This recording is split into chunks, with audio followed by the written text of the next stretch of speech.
Peer support for me means that my fear can go away.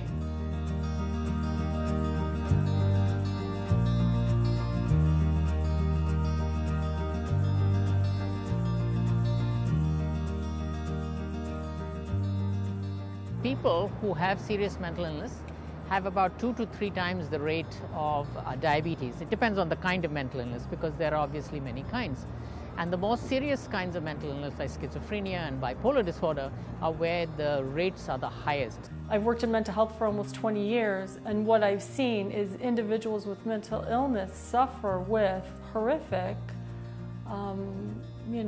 physical health problems that have not been addressed for years and years. Well, the consequence of undertreatment and underdiagnosis can be severe illness and death. I know lots of people who became severely ill, and I've known some people who have died very young, 50. I know 2 people who died at 50. There are such high rates of diabetes in people living with mental health problems and illnesses, and it's a population that a lot of physicians, nurses, and dietitians don't really know. I've at times had clients complaining they would go in for treatment for an earache and be accused, are you hearing voices?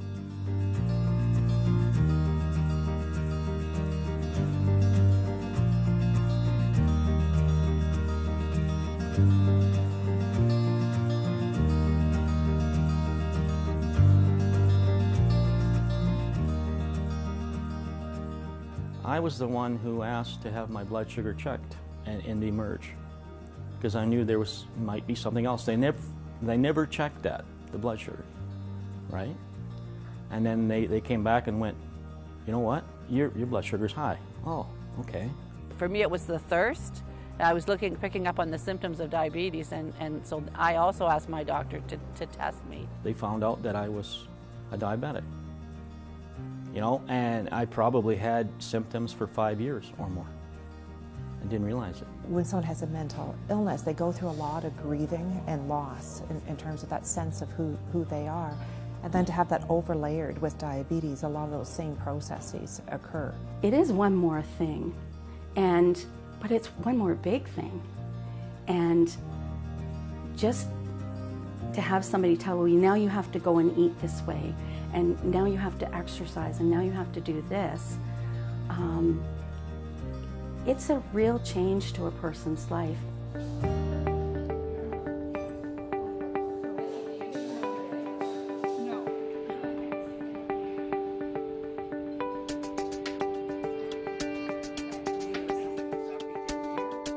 Right now there's a gaping chasm between where people live and where professionalized services are being delivered. And if this new group of people can help bridge that gap, magic. That's what we need.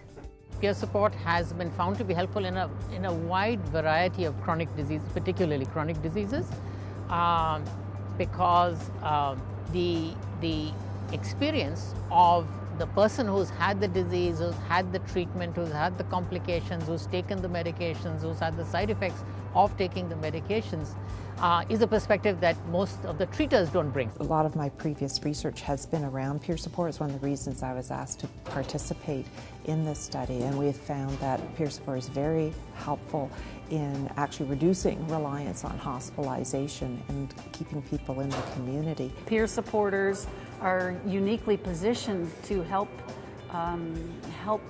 people learn the risks, to help people self-manage, and to help people do prevention, simply because peer supporters that are connected to consumer survivor initiatives are trusted. The mental health peer support sector is a gold mine that needs to be tapped into more. They know what the pain, what the journey is, and they can help support the person.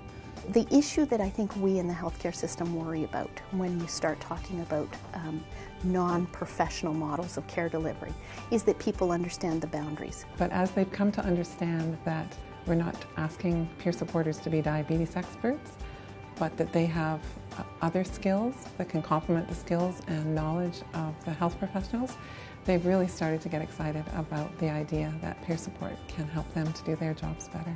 And I've been a part of the training, so I know how the training happens. There's a very clear demarcation between what it is to be a diabetes peer supporter and what professionalized services do. So it's not that we're turning the peer supporters into diabetes specialists, but that they're diabetes aware and that they can refer on to the specialists. One is not a substitute for the other. They work together.